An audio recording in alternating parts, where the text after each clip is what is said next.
Here. Do you want me to take you in for peeping? Hello, Tim. On your way home? Oh, finally.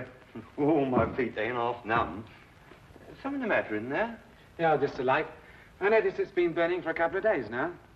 Wondering if I shouldn't step in and tell them about it. I reckon they must have left it burning by mistake, you know. They'll know all about it when they get their gas bill next month. Yeah, I know. Seems a shame, though, doesn't it? Still, I don't think it'll do much harm to go and ask them if they know it's on. I hope they didn't tell you to mind your own business and pack you off. Well, I'm just going to have my pint before supper. Cheerio. Cheerio, Tim.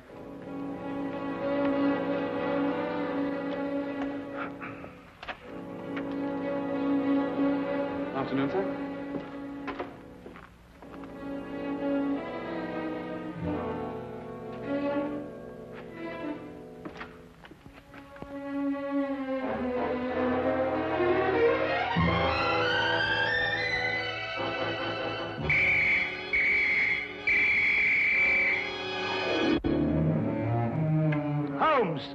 Poison?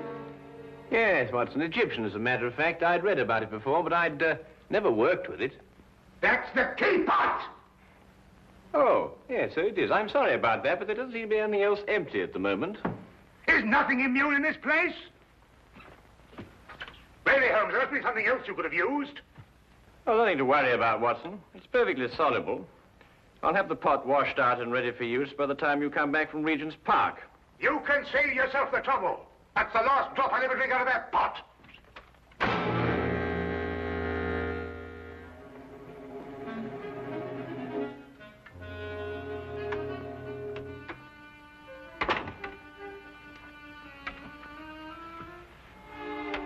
I say, Holmes, how in thunder did you know I was going to Regent's Park? Well, a simple deduction, my dear fellow. Take a look at your clothes. Oh, what's the matter with them? I might easily be going to the club in these. You're immaculate, except for those old shoes. Hmm? Oh, those. I've forgotten all about those.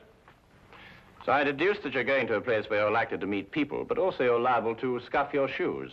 The gravel paths of a public park seem to fit that perfectly. Hmm.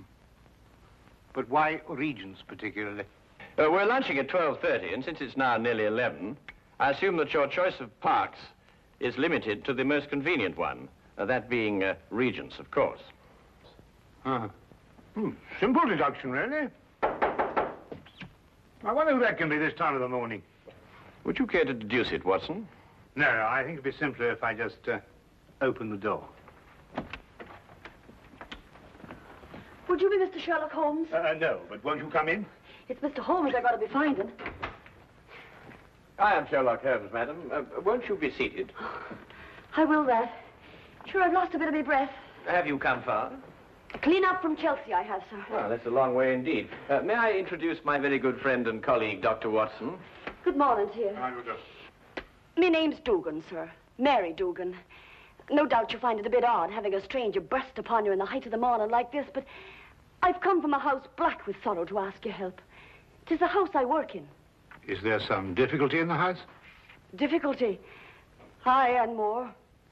There's murder. Ah, murder, is it? Now, this is most interesting. Won't you go on, Mrs. Dugan? 'Tis the master of the place himself, Mr. Harringway, that's dead. Found by the bobby of our street. Filled with a dose of something with a great long name, the old man was. But surely if he was found by the police... The police? Sure, it's them that brings me here. For they've come and rode young Mr. Vernon off to jail for committing the crime. Mr. Vernon? Aye, a strapping lad who's soon to marry Mr. Harringway's stepdaughter, Janet.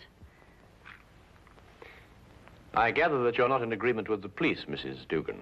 Hush, well, that's the problem. That's what's been torturing me all through these black nights and making my life unbearable. For you see, Mr. Holmes, it was my testimony, and my testimony only, that's put Mr. Vernon in jail. It's because of what I told the police that he's sitting in this cell this very moment waiting for his time to go. And yet you believe that young Vernon is innocent. I'm certain the lad's innocent. Sure, I feel it in me bones. Yes, but I say, didn't you tell the police the truth? I told them the truth, sir, but somehow, unbeknownst to me, I must have lied. Perhaps you'd better start your story from the beginning, Mrs. Dugan. Aye. Well, it all happened last Friday afternoon. Late in the afternoon it was, for I was soon to be leaving the house, having the weekend off as I do. It would be about 5 o'clock when there was suddenly a great clatter upon the door.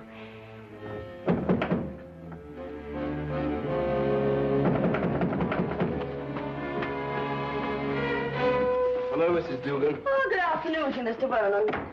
Mr. Herringway asked to see me. Is he in his usual ugly mood? Sure, you shouldn't be talking like that, Mr. Vernon. You know, it makes Miss Janet very unhappy to hear you two fighting all the time. Well, if he wasn't such a stupid old... Where is Janet? Oh, she's away to her aunt's in Manchester. She wasn't to go until tomorrow. Oh, I know nothing of that, sir. But I can swear he put her on her way this very afternoon. I doubt if her aunt's sick again. It looks like another of his tricks to keep us apart. Well, where is he? In his study. He's asked me to show you right in. Just a minute. My coat. I forgot something.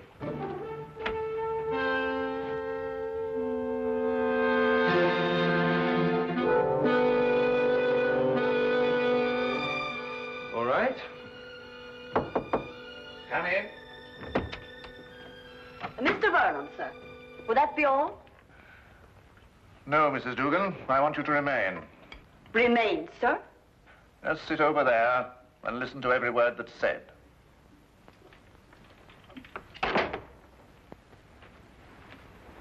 What is this? What have you got in your mind now? Young man, I have a very simple offer to make. And I want Mrs. Dugan here to be witness to it. Well, what kind of offer? I'll give you £1,000 to clear out of Janet's life. You must be out of your mind. On the contrary. Only a fool would refuse such beneficence. You disgust me. Your tastes don't interest me. I want only to rid you from Janet's life. Stay right here. I intend to finish. I happen to be in love with Janet. But I could hardly expect you to understand a thing like that. £1,000 is a lot of money. And for you, probably more than you'll ever have the rest of your life. Think of it. £1,000 just for clearing out. When I clear out, as you put it, I'm going to take Janet with me. I warn you, this is your only chance to gain anything. You must always win, mustn't you? Every little thing has to be your way. Even if it means destroying your daughter's happiness. I'm not interfering with her happiness. I only want to cleanse her life of a bit of trash. You may have had her under your fist all her life, but she'll break away now. No matter what you do, Janet's going to marry me. Mr. Herringway! Medicine. My medicine in the cupboard in the next room. I'll get it. Green bottle on shelf.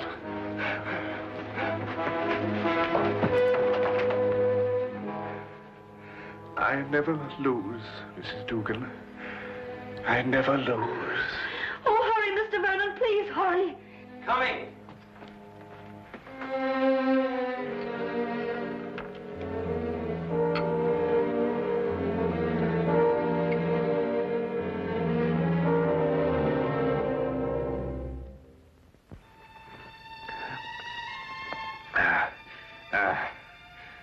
Thank you. Feel much better.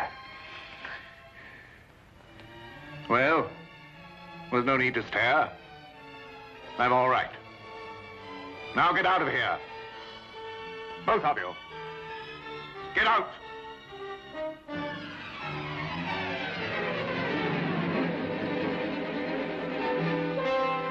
Get out.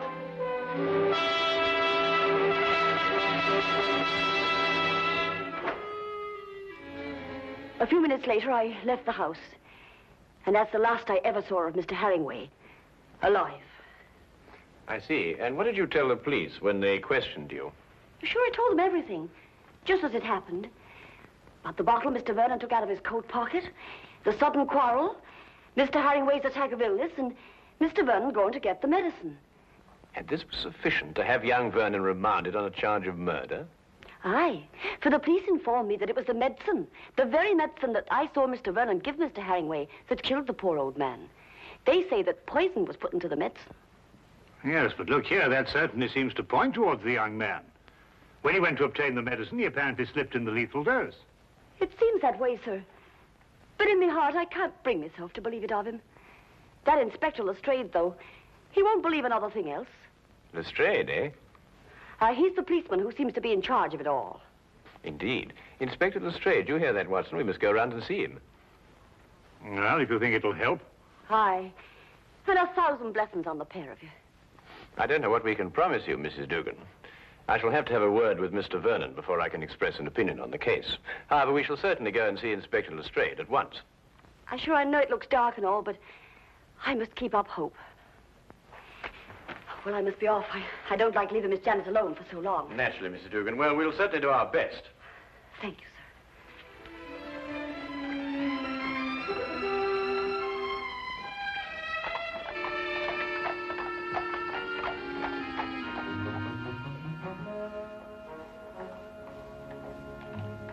I can't see any reason for it. The man is guilty. Anything you want to know, I can tell you myself. Oh, come, Lestrade. I only want to ask the young man a few questions. It's time for my lunch. You needn't come. Now, look here, Holmes. There was a very large dose of strychnine in that medicine. The only person who could possibly have put it there was young Vernon. Or Mrs. Dugan? No, she didn't have any reason to. Besides, Vernon was a chemist. He had access to all sorts of poisons. Indeed, he was a chemist. You hear that, Watson? Young Vernon was a chemist. Eh? Oh, yes, indeed, Holmes. Yes, I thought you'd be interested to hear that. Well, I am indeed. It is most important, and I insist upon seeing the young man immediately. We have no time to lose, Lestrade. No time to lose. Oh, all right, all right, all right. I don't see what you can possibly gain from this. But if you insist, you can see for yourself. His whole attitude merely supports the evidence. Well, here we are. Inspector Lestrade. Yes, sir.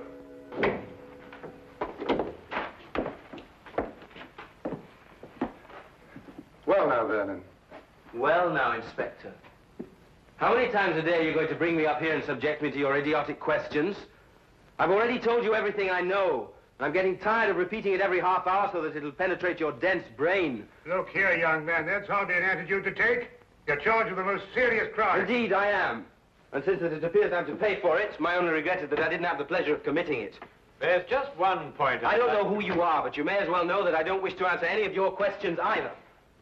It appears I've talked myself to the gallows, and that should be enough. So good day to the lot of you. Good day to you, Mr. Vernon, and thank you very much. You've been most helpful.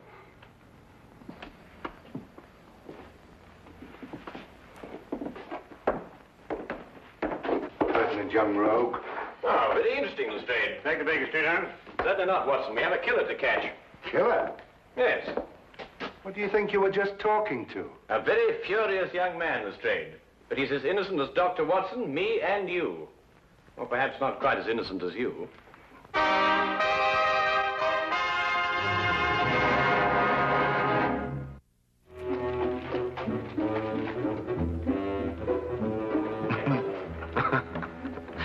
What can you possibly find to be so amusing? Huh?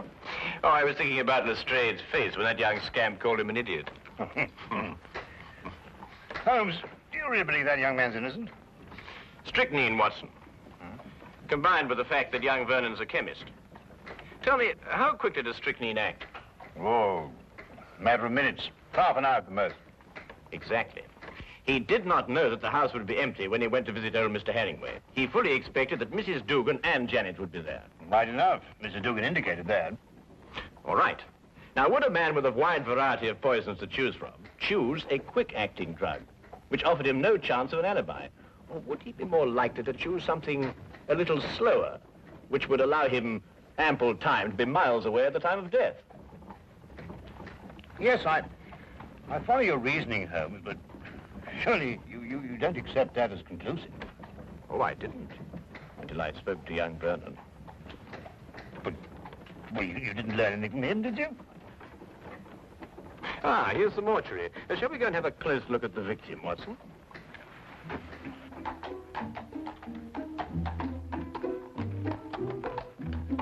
Holmes asked to see the medical examiner's report, and as we prepared to enter the mortuary, he explained his theory that Vernon's violent temper didn't fit into the cold-blooded pattern of this crime. A particular sort of fellow, our friend Herringway. Oh, why do you say that? Well, notice the well-kept hair, the neatly trimmed moustache. Mm-hmm. Wasn't so particular about his hands, was he? What do you mean, Watson? Well, look, the dirt definitely packed in under those nails, even gone into the cuticles. I say it's a bit incongruous with this perfect manicuring. Yes, especially as this hand's absolutely immaculate. Wait a minute, Watson. What? This isn't ordinary dirt. This is soil. Well, amateur gardener, perhaps. These hands never did any gardening. They display a lifelong devotion to immaculate cleanliness. And this hand obviously became dirty too near to death to be cleaned. Mr. Holmes, here's the report you asked for, sir. Oh, thank you. What are you looking at that for, Holmes? You know the cause of death was strychnine. This should interest you, Watson. Listen. The blood test indicated an extreme leukocytic state, sufficient to be diagnosed as advanced leukocythemia. Well, Mrs. Duggan said he was ill, but not to that extent. Watson, tell me, how long do you estimate Herringway would have lived had he not been given that dose of strychnine? Well, it's difficult to judge with this information, but I'd say, well, certainly under a year. And we are looking for someone who couldn't afford to wait a year. An impatient murderer. Then that fits in with Vernon's violent temperament. It appears so, Watson. It appears so. And yet there's still something missing. A bottle. A little mysterious bottle. Watson, would you go and collect Mrs. Dugan and take her round to Vernon's apartment? Ah, yes, of course. What will you be doing meantime? Oh, I'm going over to Vernon's place now. There are a few things I want to check over before you arrive. But it's bound to be locked up. How are you going to get in? Oh, with a key. Have you got the key to Vernon's apartment? I hope so.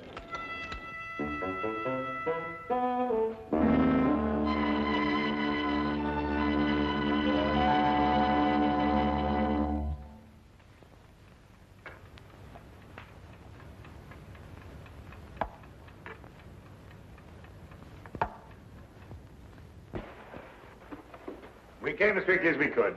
Thank you, Watson. Do you think it's proper bursting into a strange man's apartment like this?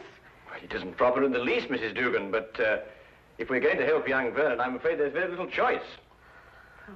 What is it you want me to do? Do you believe, Mrs. Vernon, that you could identify the bottle that he took from his coat pocket on the day of the murder?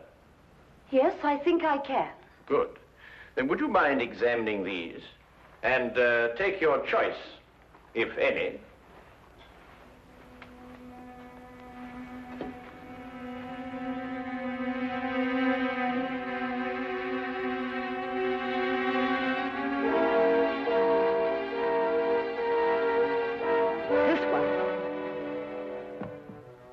You're certain? I am absolutely certain. Thank you, Mrs. Dugan.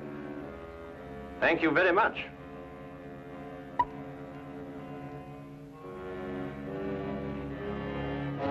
Holmes! It's all right, Watson. It's quite harmless. It's oil of cloves. Oil of cloves? Mrs. Dugan, I presume that your employer was a teetotaler. He was that. There was never a drop of anything at all in the house. Hated the stuff he did. Yes, but is it important, Holmes? It's essential for young Vernon, Watson. We have now only to visit Mr. Herringway's study to forge the final link of proof against a most amazing murderer.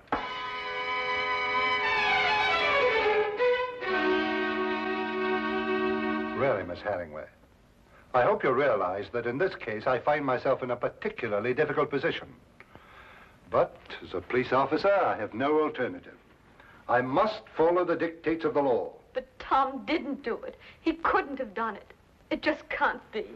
Precisely the opinion I expressed to you this morning, Lestrade. Holmes. Miss Janet, this is Mr. Sherlock Holmes, and this here gentleman's Dr. Watson, his friend. It is because of me that they're here. You see, I went to them begging for the help. Help? It was your fiancé's arrest that prompted Mrs. Dugan, I believe. I see. Sit down, please. Well, really, Holmes, why do you persist in this? I've always had the greatest respect for your ability, but in this case, well, you astound me. Oh, now, come along, Lestrade. Well, it's true. Vernon had access to poison. He was here when it was taken. And above all, look at the motive. Just look at the motive. Who else had such a motive? Who else? Inspector, you didn't know my stepfather. He was a tyrant who loved nothing, no one.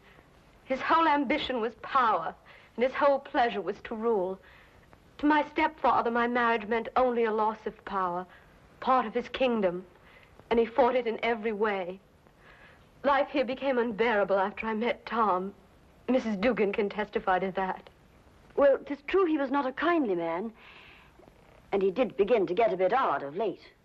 I see. There were some flowers in this room. Where are they? Flowers, sir? Holmes. Now he's interested in flowers. Petunias, perhaps? Mrs. Dugan? Why, sure, I put them out in the yard to get a bit of sunlight, sir. So dark it was in here. Then there were some flowers. Mrs. Dugan, would you be kind enough to fetch them, please? Yes, sir. Holmes, what have flowers got to do with... Watch. You know, Inspector, your difficulties in this case really must be overlooked. Do you know that you've been deliberately duped? And very cleverly, I might add. I haven't been duped at all. I've got my man. Now, you see, you were looking for a murderer, whereas, of course, there isn't one. First it's petunias. Now there's no murder. There's a body, but no murder. You see, Mr. Herringway committed suicide. There was no indication of suicide whatsoever. No message, nothing. Well, naturally there was no indication of suicide, because it was deliberately planned to look like murder. Are you serious? Completely, Miss Herringway. You see, your stepfather was more of a tyrant than you imagine. Losing you to Vernon meant losing power. And so, first of all, he tried to bully him. Then he tried to bribe him. And when that failed, he tried to kill him. Mr. Herringway tried to kill Vernon? Yes, Watson. By committing suicide in such a way that Vernon would be blamed and executed for Herringway's death. The stage was set, the heart attack was feigned, and Vernon was sent to get the medicine. If Herringway took the poison himself, where did he hide the bottle? Of course, that's right. The poison acted too fast for him to dispose of the container. But he did dispose of the container, Watson. And if my theory is correct, it should be in one of the two flower pots that Mrs. Dugan is holding.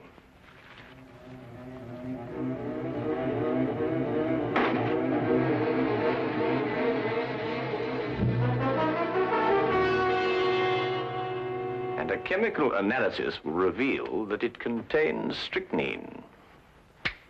The dirt under the fingernails. Exactly, Watson. And you said it got there close to the time of death? Then Herringway committed suicide. Yes, Lestrade. And Tom is innocent. Go! Go! Simple. Completely. Holmes, you never did explain to me what the oil of clothes was for.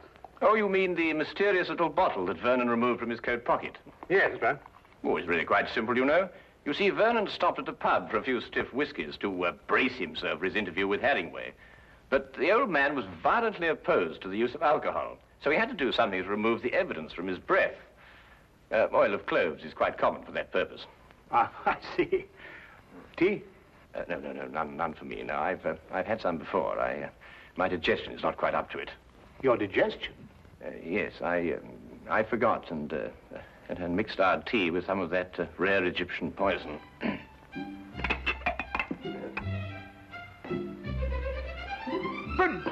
But confound it, man, the tea's ruined.